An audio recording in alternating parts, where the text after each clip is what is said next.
Hi everyone. It was a great day again as usual. I've always enjoyed one of these days, coming to the expos and stuff like that, and it's always interesting to see what lecturers actually have to say. And just commenting on Martha's presentation earlier, really enjoyed it by the way. With the system changing right now in higher education, especially with the Brexit and things going on like Trump, quite crazy and radical things, I think the important thing is to ensure that your students aren't so worried within the education system, because at the end of the day, it all comes down to the lecturers and who's teaching us what we learn. So although we have things happening like these crazy things, as long as our lecturers keep their morals clean and keep their hearts clean, I think we'll be okay. So the trust is really within you guys, and not so much the system, I guess. With the things again like Trump happening, he's quite radical, but if you stay radical within your own beliefs, we have no worries, and then we'll stop feeling like we're customers as well within time. So yeah. Sophia? She's basically said everything, but I think I speak really loud anyway, but I think it was a good day because I got to see kind of lecturers' perspectives on certain things, and I just think really everyone is different. So certain things like Trump and Brexit, like all the students are going to have different beliefs because that's their upbringing. And I think because at university it's quite diverse, everyone comes from different backgrounds. But as long as like lecturers' beliefs stay like their beliefs and they don't try and teach students that, I just think really, basically. Jessie, I think you might like to pick up on that point, in terms of our role as activists, or do we stay completely kind of neutral and in the background? Now that's a really interesting point. Yeah, the thing that I would really love to hear what you both think about this. I was, when I started teaching, I was sort of the mind that my role was to kind of be a blank slate, to be someone who could kind of pose critical questions, but not necessarily share views of my own. I've actually, over the 15 years that I've taught, I've changed that a little bit so that what I now try and do is I try and model being a person of ideas, being a person who has convictions, but not necessarily expecting my students to have those same convictions. But I struggle with it a little bit because I don't want to convey my ideas so strongly that there isn't enough space for students to develop their own. And for students to, I also want students, I want really everybody in my life to have enough space to fumble through their thinking about stuff, because I know that's what I have to do. I mean, I still have to do that about everything. I have to sort of have one idea and then change my mind the next day. And I have to be able to be right and wrong and change my beliefs over time like Martha does. So there's a way in which for me, it's a really tenuous balance between leaving that space for emerging voices, but then also modeling being a person of ideas and being a person of conviction. Wally, you got anything to add to that? Because it's quite an interesting tension, potentially. Okay, hi. I think it's a difficult one anyway, to be fair sincere with you. You've got tutors and lecturers who've got their own personal beliefs, personal opinions, and at the same time, you've got students who are expecting much more things from these lecturers, to teach them, or in whatever thing they're teaching them. And then most times, it's pretty just like what you said. It's difficult for you to try to be your own person, and at the same time now try to picture ideas going forward. For example, in the student union, whatever ideas we've got or anything that I might as a person have, it is, in my opinion, it is my duty as a president of the student union to embed all of these things together and work for everyone. So even if I'm not a socialist, even if I'm not conservative, even if I'm not Labour or all of those things, I have to embed all of these things together and lead on the student union and make sure everybody's ideas and information is welcome. So I think for me, it's probably a bit easy, but for a lecturer, I don't think it is, because you have to make sure, you try to stay away from putting across your own personal views and opinions to the student, and probably just try to pose, questions to them. For example, I did international relations as my master's degree, and my lecturers would probably, when we were dealing on issues around, Syria, issues around the United Nations Security Council, or issues around responsibility to protect, I've got lecturers and tutors who are very vast in all of these fields, but rather than giving us their own opinions, what they tell us to do is just they post questions across to us, and it's there for every one of us in the class to think on our heads and give like possible answers, and we then get into a discussion of like, okay, this is what we think, and it gets on down. It's more like a conversation between both parties rather than one person giving out just one side of the views. I think that way it works better for the student and then for a lecturer as well.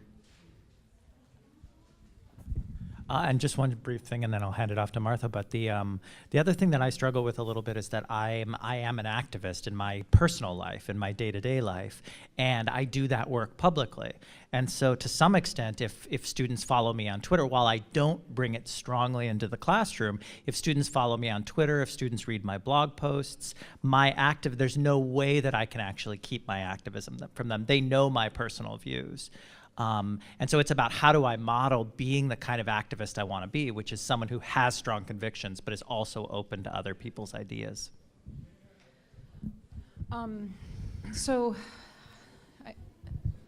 I mentioned in my presentation that last fall with my first year seminar, I had this conversation with them about this notion of truth in social media and whether and when they share things, whether they critically think about that and critique before they share.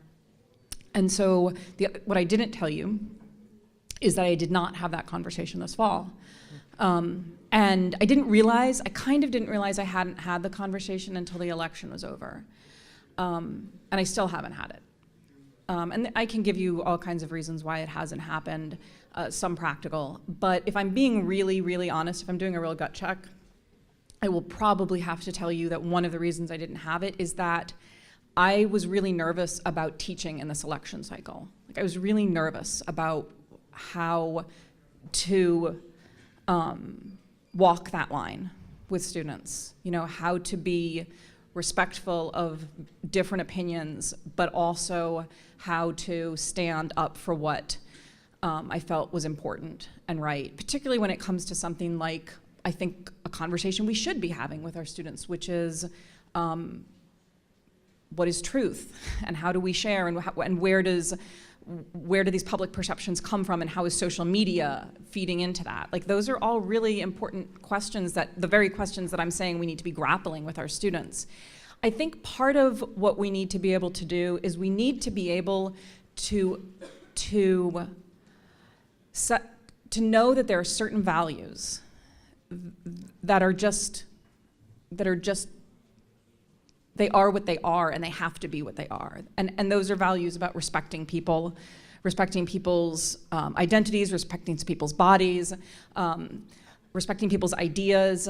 They're values about sharing information that we believe is factually correct, but also being human in that sharing and witnessing each other working through those difficult questions. I think if we can get to a place where we at least accept those values about each other, like we understand that foundation of values, we can begin to accept where the differences are, right? Where the differences are in enacting those values and promoting those or achieving those goals and those values. But I feel like we don't even have that foundation right now. Like, that ground feels very slippery to me. And that's what scares me as an educator. It scares me in the classroom, it scares me institutionally, and of course it scares me on kind of a national political level. My husband and I, when we got married, actually came from really different political backgrounds, very different. Grew up in very different political households. And we had disagreements about really important issues, like issues that matter. But what I always said, what he always said was, we value the same things. We care about the same things. We have differences of opinion about how we achieve those things. We respect those differences and we talk through those differences, and sometimes we change each other's minds about those differences. I want every classroom to be like my marriage. That's really weird, but I kind of do. Like, I feel like that's a model we should be able to work towards.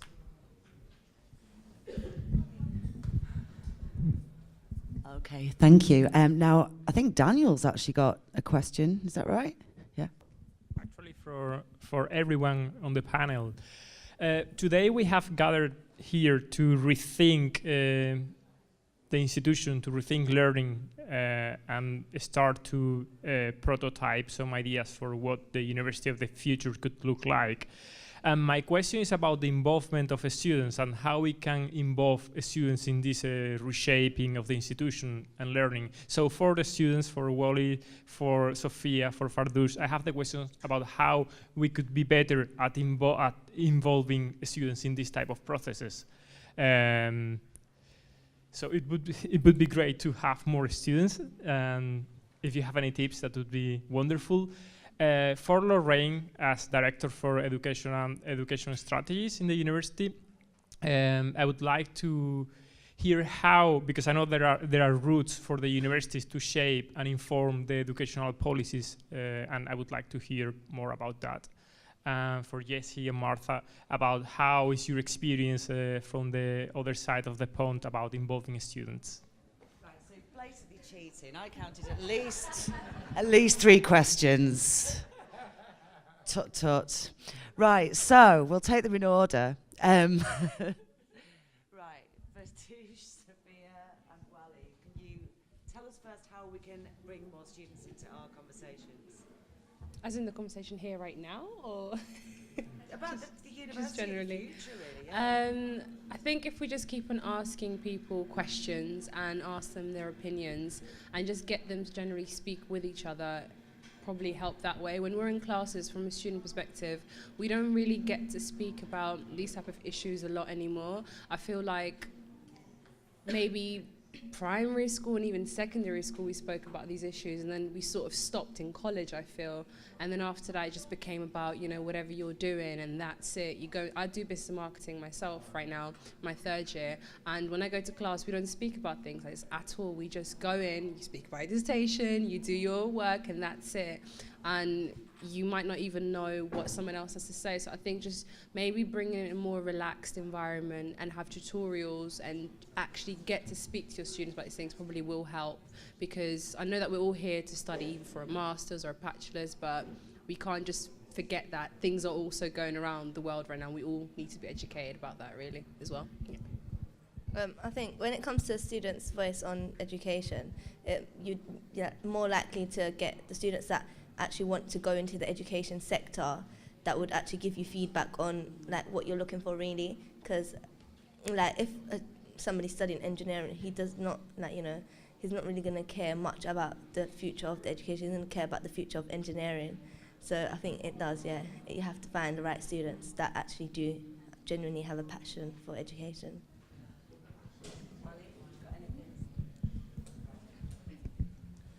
Okay, on how to get students involved in University of the Future. I think one of the things we do in the student union, for as many of you that know about, is the rep system. And the rep system is a course whereby we've got at least a course rep on at least 80% of all of the courses right now. And there's something we're telling the university to do, which is when there's a course review process, there needs to be a student rep on every of those course review process. So if the university is planning to do a course or planning to introduce a new course, or probably trying to go through the curriculum for a particular course, there's a need to have a student rep there, because the student will be able to give feedback on whatever that course is. For example, if we've got issues whereby students on probably a particular engineering course are saying, oh, we need to go for, you know, more practical sessions, not just lectures, but practical sessions and workshops and all of those things. Now, if such student is involved in the course review processes, that way they get to put in their own input into whatever the university is going to do about that course. That way, the University of the Year, the future, is coming into shape, rather than the university just thinking on their own head. You know, apologies to the lecturers here, you know, but I have to speak up. You can't just imagine them thinking for us. They can't think for us. They are teaching us. We are the ones to tell them what we think is best, who's going to be good for us. I can't be in a class and you're teaching me 6 hours or 2. I'm going to get them bored. But when you involve things, the practical things around, I did international relations, for example. If you told me, okay, this week you're probably going to the Hague, you're going to Netherlands to see how, you know, things work in the International Court of Justice. Yo, perfect, let's do that. That way I learn more things. And for one thing I do in my course is we take a trip to the UN, for example. You're opening my eyes to seeing the way things are done in the world there. So you embed that with my course. That way I'm getting not just the lectures, but I'm getting the practical things out of it. Same thing applies to everyone's field. Engineering students need to, you know, do more things on the field, not just alone sitting there in a classroom. Nursing as well, they need to go out there to see how things are done practically. So that way, when they're leaving the university, they're not leaving the university with just notes, lectures, and all stuff, but I live in a university with the practicalities of what is being done out there. They don't have a knowledge of what is being done. I think this is the way to build the university of the future. For us to move away from the traditional way of how things are being done, moving into the way we want things to be practically for the future. Because when you go out there, nobody's going to ask you about what lectures you've attended. What they're going to ask you is, what can you do? And if you can't show them anything, what's the use of coming to university? I think that answers it. Right. Okay. Complex system, multiple Yeah. All right. Okay. First of all, please don't go when you hear the word policy, because there is a tendency. I want to link really the previous questions, if I may, because when I was 7 or 8, I had to learn how to behave with 7 or 8-year-olds. At my primary school, when I was 11, I became a milk monitor. I know, it was special. and I was like at the top of my tree because I was the milk monitor. And then because I lived in Kent and we had grammar schools, I then went into a grammar school, and all of a sudden I tumbled back down because I was no longer the milk monitor or anybody special. I was just one of a huge group.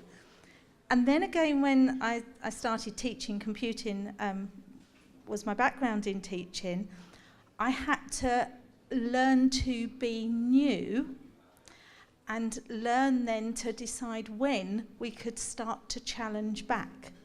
And at what point, and whether that's for a student in a room or whether it's for staff together, at what point was I allowed myself to feel okay to say an uncomfortable truth and to bring that, because I was with all these wonderful people who had been there. If you then move that on to the institutional approach, there is sometimes this view of us and the university. And the university is us. However, we're learning in another arena now, at what point do we share the uncomfortable truths? Because the people that we're sharing them with, and it's a lesson, there should be that safe space in the classroom to build the confidence so that you can go on and then say, okay, I am prepared to say this to the university's minister because I think he is wrong.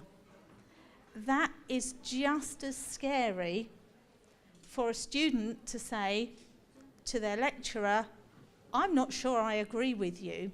So I think this realization is that nothing changes apart from the room we happen to be in. So the challenge is to be able to say, and to keep walking that line, and to be able to say, okay, if it's difficult for me, I'll fall back on we have spoken with, this is a collective view. If it's ignored, that's okay. Because if the view keeps being presented, at some point, somebody will start to make a change. If we don't make the view, then it will just stay as status quo. But I think it's that the policy, it doesn't matter what it is. It's just that let's just keep chipping and chipping. I like to think that, like when I wrote the education strategy, there was 2,000 individual views that were collected, and I thought that was great. Actually, 2,000 out of 22,000 plus staff plus overseas isn't that great, but it was something. It meant that something of what was written reflected people. So I think for me it's about not separating university from we. Just to say something brief to respond to what you were saying, and then I'll probably let Martha answer the question that we were supposed to answer. Because I can't remember what it is. So to respond, if I think about policies, for me, I think policies are really good if we think about them as things that as thresholds we brush up against. And it doesn't mean we just bowl over them. we brush up against them and we cross them a little and we realize, oh, I gotta pull myself back. Oh, I gotta think about, why is that line there? Should we move that line? I think too often what we do is we get afraid of policy, and essentially we demonize policy also, to the point where we just wanna stay as far back from it as we possibly can, and then we're not doing the careful work of brushing up against it. For example, like, if you can get on a committee where you're writing policy and you're wordsmithing like single words, like you start to realize that edge is so flexible, and that one single verb can change the meaning of a policy, and that kind of conversation needs to happen constantly, because that's how we evolve and grow as a community. So I think this question about student involvement is really interesting, because I think we have this weird disconnect that we don't acknowledge, which is that our students very often, almost always, are with us for a brief moment of their lives, right? They're with us for, in the United States, typically 4 years undergrad, 1 or 2 years for a master's, another 3 to 5 years for a PhD. Most of our students are getting bachelor's degrees at our institution. They're with us for 4 years, and they are not thinking about the institution beyond the context of that 4-year experience. That is not, when we're here talking about the future of education, and what they are thinking about is, I come in as a first-year student and I graduate as a 4th-year student, and I care about what happens at the university during those 4 years.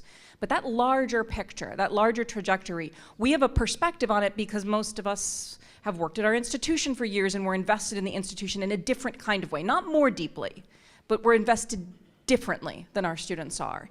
And my point is not to say, see, it's just different. It's just different. My point is this: I actually think this goes back to the larger question about how societally we understand higher education.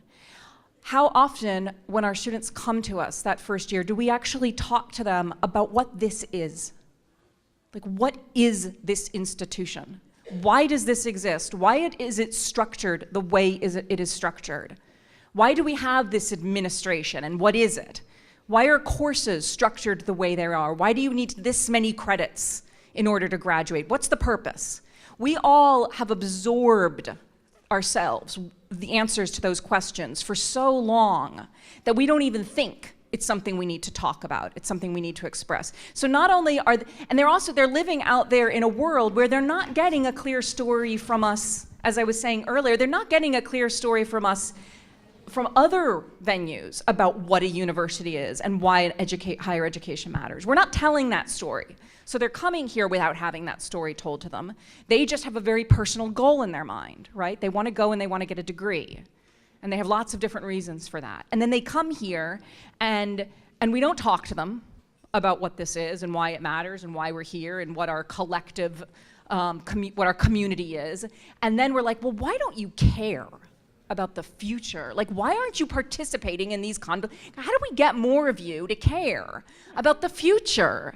And it's just, it's like there's this huge gap that we're not acknowledging between their experience and their goals and our experiences. Why aren't we talking to them about those things? I don't know the answer to that, but we're not. That wasn't actually an answer, it was a question. Well, it's more of an observation, actually. What I'd like to do is to introduce Alex. Alex is over here. He has given me permission to mention him. And he came in to use a computer to do some coursework. And for the last 20 minutes, half an hour or so, he's been turned around watching and listening and enjoying this debate. And there are quite a few other students around here doing the same thing. I won't point them out. I think one of the things that's incredibly powerful about today is we've done it in an open space.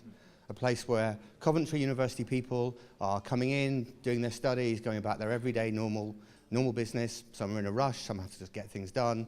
Others have got a bit more time and can just listen to something that's interesting and kind of hear the discussions we're having, hear that these things are important to us, that we don't necessarily have the right answers, but we're trying to work our way through the situations we're in and trying to involve as many people as possible in doing that. So I'm going to just take my one small change, I think, is to do more in public spaces, to do more where people can come in, stand around, or stand at the back, sneak a drink if they want one, that's fine too. But listen and understand and maybe start to build their confidence and their willingness and their interest in being part of that debate also. Yeah, and I think to valorize that work, because participation isn't always speaking. Sometimes listening is the most important kind of participation, and a really generous kind of participation. No, thank you. Thank you. That would be a logical place to actually wrap things up. I thought that was a really good note to end on, very positive, thank you. And thanks for engaging. Sorry to distract you. Your assignments. Helen. No, we were just saying there were students around the side, so Jonathan, did you want to say a few words? You got anything you want to add? There's actually the 2 spare chairs. Alright. Okay, has anybody else got anything they'd like to say before we close down? I was going to say, I do agree with you. Oh yeah, I have got a loud enough words, but yeah, I do agree with you. No lecturer has ever said to me, what is a university? So myself, I don't fully understand the purpose of a university. It's just one of those things society has said. So you go to school, you go to college, then you go to university, and then you kind of just get on with life after university. I'm the first person in my family to go to university, but coming here, I mean, it is different to college, but not as different as I thought it would be, because I sometimes think a lot of people make university to be a big step from college, but to be fair, I just think it's exactly the same. But obviously, the work the DMLL does, the research behind it, I think later on, a master's would seem more of a change than an undergraduate degree, to me anyway. I think that's a really good point. It's something that would be great for us all to kind of pick up on. It's all very well we're doing this stuff, but maybe we need to actually talk to students more about why this stuff is important. I don't know if we really do enough of that. Yeah, so. and I leaned over to Martha as you two were talking, because I usually always think, how do we get students to come to our events? How do we get students to come to events like this one? And as you were talking, I was thinking, wait, we already see students all the time in our classrooms. We don't have to get students to come anywhere. We just have to essentially open space for the conversations where people think critically about what they're doing and why they're there. And I think that conversation is always useful for all of us. I think one of the problems is we often fill the syllabus and those contact hours and non-contact hours to kind of bursting point, and we don't really allow ourselves enough space within that to engage in these really, really vital discussions. So yeah, maybe a bit more space all around is in order. Right, everybody, thank you so much for coming along and taking part. Thanks for everyone on the panel, and Wally in his absence. Thanks so much, Jessie and Martha, for coming all the way from the States. And those fantastic contributions. Thanks, Lorraine, Sophia, Fatus. Yeah, milkshakes, cookies over there, and a bit premature with the donuts. The cops haven't arrived yet, but feel free to tuck in. Thank you.